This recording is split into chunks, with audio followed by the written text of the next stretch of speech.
Hi welcome back to my channel ಬಂಧುಗಳೇ. ಎಲ್ಲ ಹೇಗಿದ್ದೀರಾ? ಹೋಪ್ ಎಲ್ಲ ಚೆನ್ನಾಗಿದ್ದೀರಾ ಅಂತ ಭಾವಿಸ್ತೀನಿ. ಸೊ ಇವತ್ತು ಗುರುವಾರ ಸಂಜೆ 4:15 ವ್ಲಾಗ್ ಸ್ಟಾರ್ಟ್ ಮಾಡ್ತಾ ಇದ್ದೀನಿ. ನನ್ನ ತಮ್ಮನ ಮದುವೆದು ಪ್ರತಿಯೊಂದು ಅಪ್ಡೇಟ್ಸು ನಾನು ನಿಮಗೆ ಕೊಡ್ತಾ ಇದ್ದೆ. ನನ್ನ ವಿಡಿಯೋನ ರೆಗ್ಯುಲರಾಗಿ ಫಾಲೋ ಮಾಡ್ತಾ ಇದ್ದರೆ ನಿಮಗೆಲ್ಲ ಗೊತ್ತಿರುತ್ತೆ. ಸೊ ಇನ್ವಿಟೇಷನ್ ಪ್ರಿಂಟಿಂದ ಹಿಡಿದು ಅದನ್ನು ಮನೆಗೆ ತಂದು ಕವರಿಗೆ ಕಾರ್ಡ್ ಹಾಕಿ ಪ್ರತಿಯೊಂದೂ ನಾನು ನಿಮಗೆ ಅಪ್ಡೇಟ್ ಮಾಡ್ತಾ ಇದ್ದೆ.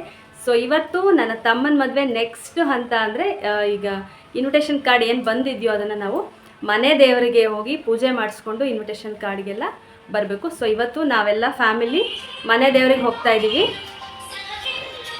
ನನ್ನ ಹಸ್ಬೆಂಡ್ ಕಾಲ್ ಮಾಡ್ತಾ ಇದ್ದಾರೆ.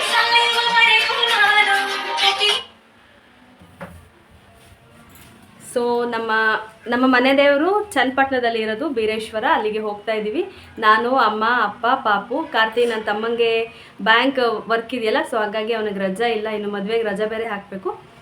ಸೊ ಹಾಗೆ ನಾವೇನೇ ಹೋಗಿ ಬರ್ತಾ ಇದ್ದೀವಿ ಇವತ್ತು ಸಂಜೆ. ಸೊ ಇವತ್ತು ಬನ್ನಿ ನಮ್ಮ ಜೊತೆ ನಮ್ಮ ಮನೆ ದೇವ್ರ ದರ್ಶನ ನಿಮಗೂ ಮಾಡಿಸ್ತೀನಿ. ವ್ಲಾಗ್ನ ಕಂಟಿನ್ಯೂ ಮಾಡೋಣ. ದೇವಸ್ಥಾನಕ್ಕಲ್ವಾ ಅಂದ್ಬಿಟ್ಟು ಇವತ್ತು ಟ್ರೆಡಿಷ್ನಲ್ ಆಗಿ ರೆಡಿಯಾಗಿದ್ದೀನಿ. ಸೊ ಬೇಬಿ ಪಿಂಕ್ ಸೀರೆ ಹಾಕಿದ್ದೀನಿ ಇವತ್ತು. ಇದು ಬಂದು ಮೀಶೋದಲ್ಲಿ ತಗೊಂಡಿದ್ದು ಚೈನು. ಈ ಥರ ಜಾಸ್ತಿ ಇರಲಿಲ್ಲ ನನ್ನ ಹತ್ರ, ಸೊ ಅದಕ್ಕೆ ಒಂದು ಇರಲಿ, ಈಗ ಹೆಂಗೋ ಮದುವೆ ಓಡಾಟ ಇರುತ್ತಲ್ಲ, ಹಾಕ್ತಾ ಇರೋಣ ಅಂತ ಒಂದು ತೊಗೊಂಡಿದ್ದೀನಿ. 175 ರುಪೀಸ್ ಏನೋ ಅಷ್ಟೇ. ಇದು ಮೀಶೋದಲ್ಲಿ ತೊಗೊಂಡಿದ್ದು, ಚೆನ್ನಾಗಿದೆ. ಎಲ್ಲ ಕಲರಿಗೂ, ಎಲ್ಲ ಕಲರ್ ಸ್ಯಾರಿಗೂ ಮ್ಯಾಚ್ ಆಗುತ್ತೆ. ನಾನಂತೂ ಸೀರೆ ಜಾಸ್ತಿ ಉಡೋದೇ ಇಲ್ಲ. ಸೊ ಸೀರೆ ಉಟ್ಟರೆ ಹಿಂಗೆ ಸ್ವೆಟ್ ಆಗ್ತಾ ಇರ್ತೀನಿ ಶೆಕೆಗೆ. ಸೊ ನಮ್ಮಮ್ಮನೂ ರೆಡಿ ಆಗ್ತಾ ಇದ್ದಾರೆ. ಸೊ ಮನೆ ದೇವ್ರಿಗೆ ಹೋಗೋಕ್ಕೂ ಮುಂಚೆ ನಾನಿವತ್ತು ಸೂಪರಾಗಿರುವಂಥ ಒಂದು ಡಯಟ್ ರೆಸಿಪಿನ ಮಾಡಿದ್ದೆ. ಸೊ ತುಂಬ ಚೆನ್ನಾಗಾಗಿತ್ತು, ಹಾಗಾಗಿ ನಿಮ್ಮ ಹತ್ರ ಶೇರ್ ಮಾಡ್ತಾಯಿದ್ದೀನಿ. ಇದಕ್ಕೆ ನಾನು ಒಂದೇ ಒಂದು ಕ್ಯಾರೆಟ್ ತೊಗೊಂಡಿದ್ದೆ, ಒಂದು 3-4 ಬೀನ್ಸ್ ಮತ್ತು ಈರುಳ್ಳಿ, ಮೊಟ್ಟೆ, ಇಷ್ಟು ಇಂಗ್ರೀಡಿಯೆಂಟ್ಸ್ ಬೇಕು. ಸೊ ನಮ್ಮನೇಲಿ ವೆಜಿಟೇಬಲ್ ಚಾಪರ್ ಇದೆ. ಇದಿದ್ದರೆ ನಮ್ಮ ಅರ್ಧ ಕೆಲಸ ಆದಂಗೆ ತುಂಬ ಚಿಕ್ಕದಾಗಿ ಕಟ್ ಮಾಡಬೇಕು ಈ ರೆಸಿಪಿಗೆ. ಸೊ ಹಾಗಾಗಿ ನಾನು ವೆಜಿಟೇಬಲ್ ಚಾಪರಲ್ಲಿ ನೀಟಾಗಿ ಚಾಪ್ ಮಾಡಿಕೊಂಡೆ. ತುಂಬ ಈಸಿಯಾಗಿ ಆಗುತ್ತೆ, ಮತ್ತು ಡಯಟ್ ಮಾಡ್ತಾ ಇರೋರಿಗಂತೂ ಇದನ್ನು ಬಳಸ್ಕೊಂಡು ಆರಾಮಾಗಿ ಡಯಟ್ ಫುಡ್ನ ಮಾಡ್ಕೋಬೋದು. ಸೊ ನಾನಿಲ್ಲಿ ನೀಟಾಗಿ ಚಾಪ್ ಮಾಡಿಕೊಂಡೆ. ಫಸ್ಟು ವೆಜಿಟೇಬಲ್ಸ್ನ ಚಾಪ್ ಮಾಡಿಕೊಂಡೆ, ಮತ್ತು ಅದಕ್ಕೆ ಈರುಳ್ಳಿ ಹಾಕ್ಕೊಂಡು ಅದನ್ನು ಚಾಪ್ ಮಾಡಿಕೊಂಡೆ. ಸೊ ನನ್ನ ತಮ್ಮ ಗೊತ್ತೇ ಇದೆ ನಿಮಗೆ, ನನ್ನ ವೀಡಿಯೋಸ್ ಫಾಲೋ ಮಾಡ್ತಾ ಇರೋರಿಗೆ, ಅವನದು ಮದುವೆ ಇದೆ. ಸೊ ಮದುವೆ ಅಂತ ಅಲ್ಲ, ಅವ್ನು ಸ್ವಲ್ಪ ಜಾಸ್ತಿ ವೆಯ್ಟ್ ಗೇನ್ ಆಗಿಬಿಟ್ಟಿದ್ದ. ಸೊ ಹಾಗಾಗಿ ವೆಯ್ಟ್ ರೆಡ್ಯೂಸ್ ಮಾಡ್ಕೋಬೇಕು ಅಂತ ಸಖತ್ತು ಪ್ರಯತ್ನ ಮಾಡ್ತಾ ಇದ್ದೇನೆ. ಸೊ ಹಾಗಾಗಿ ನಾನು ಸ್ವಲ್ಪ ಅವನಿಗೆ ಹೆಲ್ಪ್ ಮಾಡೋಣ ಅಂತ ಡಯಟ್ ರೆಸಿಪಿಗಳನ್ನ ಮಾಡ್ತಾಯಿದ್ದೀನಿ.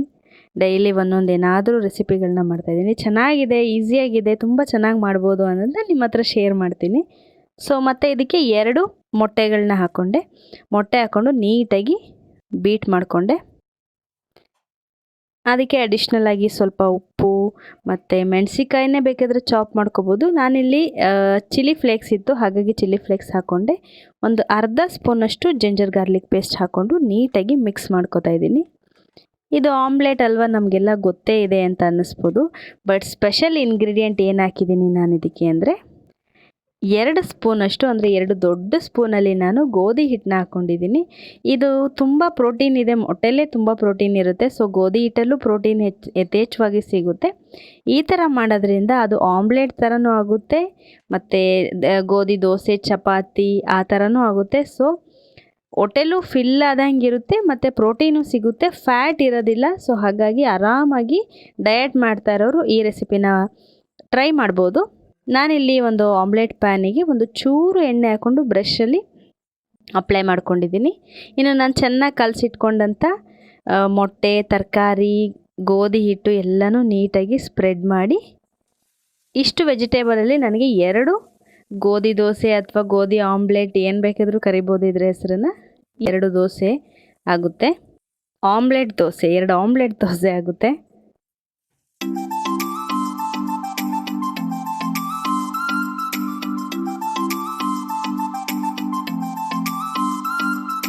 ನೀಟಾಗಿ ಸ್ಪ್ರೆಡ್ ಮಾಡಿ ಅದನ್ನು ಒಂದು ತಟ್ಟೆ ಮುಚ್ಚಿ ತುಂಬ ಕಡಿಮೆ ಉರಿಲಿ, ಫುಲ್ ಕಡಿಮೆ ಉರಿಲಿ, ಅದನ್ನು ಚೆನ್ನಾಗಿ ಬೇಯಿಸ್ಕೋಬೇಕು.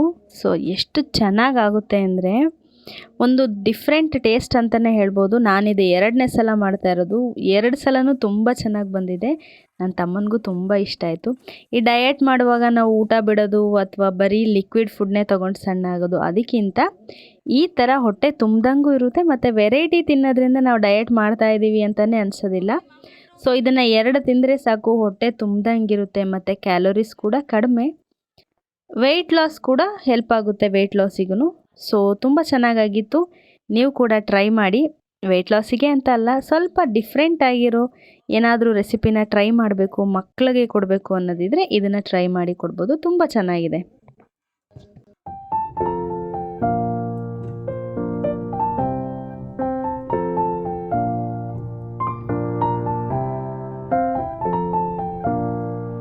ಈಗ ರೆಸಿಪಿ ಆಯಿತು, ಮನೆ ದೇವ್ರಿಗೆ ಹೋಗೋಣ, ಮನೆ ದೇವ್ರ ದರ್ಶನ ಮಾಡೋಣ. ಸೊ ನಾವು 4 ಜನನೂ ಹೊರಡ್ತಾ ಇದ್ದೀವಿ. ಗಾಳಿ ಬರಲಿ ಅಂತ. ಹಾಂ ಸರಿ, ಹಾಂ ಜಾಣ.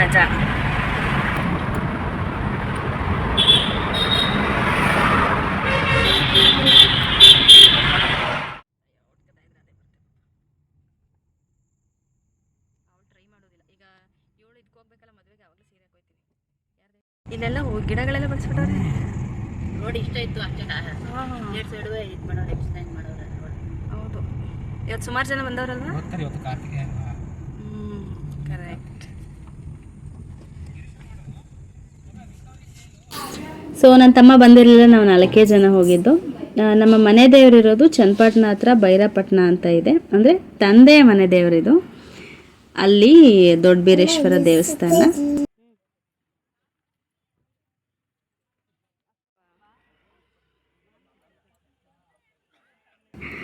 ಮನೆಯವರೆಲ್ಲ ಒಟ್ಟಿಗೆ ಮನೆ ದೇವ್ರಿಗೆ ಬಂದು ಪೂಜೆ ಮಾಡಿಸೋದು ತುಂಬ ಖುಷಿ ಇದೆ. ಅದರಲ್ಲೂ ಈ ಥರ ಮದುವೆ ಇನ್ವಿಟೇಷನ್ ಕಾರ್ಡ್ ತೊಗೊಂಡು ಬರ್ತೀವಿ ಅಂದರೆ ಅದ್ರ ಖುಷಿನೇ ಬೇರೆ. ನನಗಂತೂ ಸಖತ್ತು ಖುಷಿ ಇತ್ತು. ನನ್ನ ಮದುವೆ ಟೈಮಲ್ಲಿ ಅಪ್ಪ ಅಮ್ಮ ಇಬ್ಬರೇ ಬಂದಿದ್ದರು. ಸೊ ತಮ್ಮನ ಮದುವೆ ಇನ್ವಿಟೇಷನ್ ಕಾರ್ಡ್ ತಂದಿರೋದು ಸಖತ್ ಸ್ಪೆಷಲ್ ಅನ್ನಿಸ್ತಾ ಇತ್ತು. ನಾವು ತುಂಬ ಎಂಜಾಯ್ ಮಾಡ್ತಾಯಿದ್ದೋ.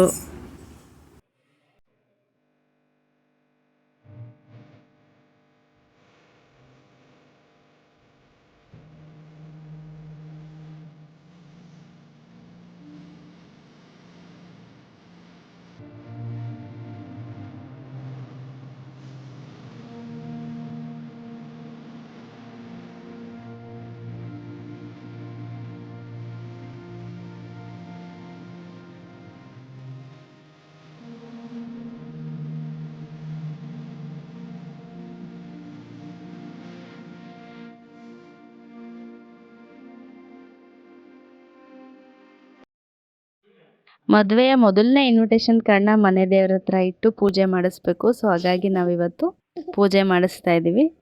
ಒಳ್ಳೆಯದಾಗಲಿ, ನವ ದಂಪತಿಗಳಿಗೆ ಒಳ್ಳೆಯದಾಗಲಿ, ಮತ್ತು ಮದುವೆ ಯಾವುದೇ ತೊಂದರೆ ಇಲ್ಲದೆ ಸುಸೂತ್ರವಾಗಿ ಆಗಲಿ ಅನ್ನೋದಷ್ಟೇ ಈ ಪೂಜೆಯ ಉದ್ದೇಶ. ಸೊ ಒಂಥರ ಸಮಾಧಾನ ಆಯಿತು ಮನಸ್ಸಿಗೆ ಈ ಪೂಜೆ ಮುಗಿಸಿದ್ಮೇಲೆ.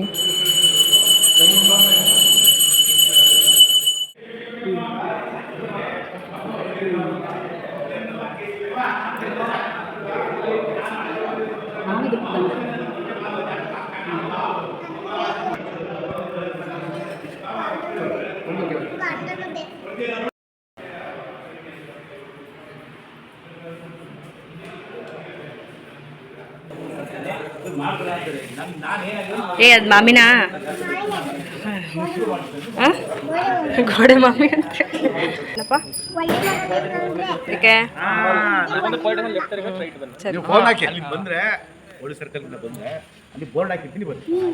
ಸಾಕು ಬಿಡೋದು.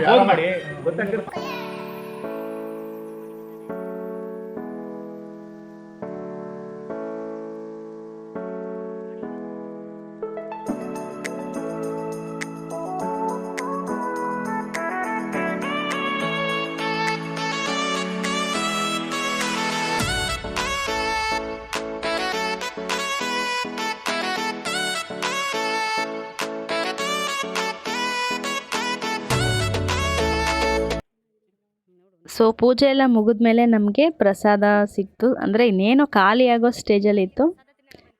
ಸ್ವಲ್ಪ ಪ್ರಸಾದ ಸಿಕ್ತು. ದೇವಸ್ಥಾನದಲ್ಲಿ ಪ್ರಸಾದ ಹೇಗೆ ಮಾಡಿದ್ರೂ ತುಂಬಾ ರುಚಿಯಾಗಿರುತ್ತೆ. ನನಗಂತೂ ದೇವಸ್ಥಾನದ ಪ್ರಸಾದ ಅಂದರೆ ತುಂಬಾ ಇಷ್ಟ.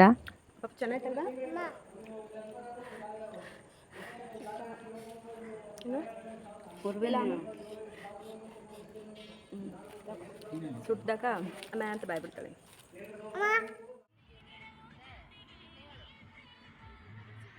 ಸೊ ಇನ್ನು ಅಚ್ಚುಕಟ್ಟಾಗಿ ಪೂಜೆ ಆಯಿತು, ಮನ್ಸಿಗೆ ಸಮಾಧಾನ ಅನ್ನಿಸ್ತು. ದೇವಸ್ಥಾನದಿಂದ ನೆಕ್ಸ್ಟ್ ಬಂದಿದ್ದು ನಾವು ಹೋಟೆಲ್ ಮದ್ದೂರು ಕೆಫೆ ಅಂತ. ಇದು ನಮ್ಮ ಮನೆಯ ಪಕ್ಕದವರೇ ನಡೆಸ್ತಾ ಇರೋದು ಹೋಟೆಲ್ನ ಇದು. ಸೊ ಈಗ ರೀಸೆಂಟಾಗಿ ಸ್ಟಾರ್ಟ್ ಮಾಡಿದ್ದಾರೆ. ಸೊ ತುಂಬ ಚೆನ್ನಾಗಿದೆ ಹೋಟೆಲ್ಲು, ಮತ್ತು ಏನು ಟೇಸ್ಟ್ ಕೂಡ ಅಷ್ಟೇ ತುಂಬ ಚೆನ್ನಾಗಿದೆ.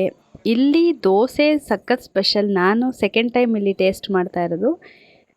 ಶೆಫ್ ಬಂದು ದಾವಣಗೆರೆಯವರು. ಸೊ ಹಾಗಾಗಿ ಒಂದು 15-20 ಥರ ದೋಸೆ ವೆರೈಟೀಸ್ ಮಾಡ್ತಾರಂತೆ. ನಾನಿಲ್ಲಿ ತಿಂದಿದ್ದು ದಾವಣಗೆರೆ ಬೆಣ್ಣೆ ದೋಸೆ. ನನ್ನ ಮಗಳು ಊಟ ಅಂದರೆ ಮುಖ ಮುರಿಯೋಳು, ಇವಳು ಅಷ್ಟೇ ದೋಸೆ ತಿಂತಾ ಇದ್ದಾಳೆ. ತುಂಬ ಚೆನ್ನಾಗಿದೆ ಟೇಸ್ಟ್. ನೀವೇನಾದರೂ ಬೆಂಗಳೂರಿಂದ ಮೈಸೂರಿಗೆ ಹೋಗ್ತಾ ಇದ್ದರೆ ನಮ್ಮ ಮದ್ದೂರು ಹತ್ತಿರ ಹೈವೇ ಹತ್ರನೇ ಇರೋವಂಥ ಹೋಟೆಲ್ ಇದು. ತುಂಬಾ ಚೆನ್ನಾಗಿದೆ, ಟೇಸ್ಟ್ ಸಕ್ಕತ್ತಾಗಿದೆ. ಒಂದು ಸಲ ಬಂದು ಟ್ರೈ ಮಾಡಿ, ನೆಕ್ಸ್ಟ್ ಟೈಮ್ ನೀವೇ ಬರ್ತೀರಾ, ಅಷ್ಟು ಚೆನ್ನಾಗಿರುತ್ತೆ. ಸೊ ನಾನು ಅಮ್ಮ ದಾವಣಗೆರೆ ಬೆಣ್ಣೆ ದೋಸೆ ತಗೊಂಡು, ನಮ್ಮಪ್ಪ ಗೀ ರೋಸ್ಟ್ ದೋಸೆ ತಗೊಂಡ್ರು. ಮತ್ತು ಇಲ್ಲಿ ಐಸ್ ಕ್ರೀಮ್ ಸ್ವೀಟ್ಸ್ ಕೂಡ ಸಿಗುತ್ತೆ. ಎಲ್ಲನೂ ಒಂದು ರೌಂಡ್ ಟೇಸ್ಟ್ ಮಾಡಿ ನಾವು ಮನೆ ಕಡೆ ಹೊರಟು.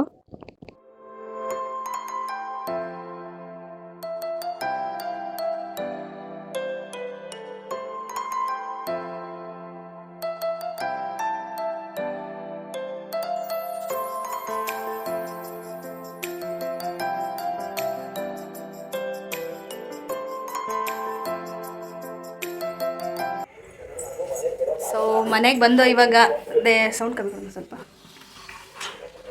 ದೇವಸ್ಥಾನ ಆಯಿತು, ಮತ್ತು ಹೋಟೆಲಲ್ಲಿ ಊಟನೂ ಆಯಿತು. ಇವಾಗ ಮನೆಗೆ ಬಂದು ಈಗ ಟೈಮು 7:30 ಅಷ್ಟೇ, ಬಟ್ ಆಗಲೇ 9 ಗಂಟೆ ಆದಷ್ಟು ಕತ್ಲೆ ಆಗಿಬಿಟ್ಟಿದೆ. ಸೊ ನೋಡಿದ್ರಲ್ಲ ಬಂಧುಗಳೇ, ಇವತ್ತಿನ ವ್ಲಾಗ್ ಇಷ್ಟು. ಇಷ್ಟ ಆಗಿದ್ರೆ ಲೈಕ್ ಮಾಡಿ. ಮತ್ತೊಂದು ವ್ಲಾಗೊಂದಿಗೆ ನಾನು ನಿಮ್ಮನ್ನು ಭೇಟಿ ಆಗ್ತೀನಿ. ಆರೋಗ್ಯ ತುಂಬಾ ಮುಖ್ಯ. ಆರೋಗ್ಯನ ಚೆನ್ನಾಗಿ ನೋಡ್ಕೊಳ್ಳಿ. ಜೈ ಹಿಂದ್, ಜೈ ಕರ್ನಾಟಕ ಮಾತೆ.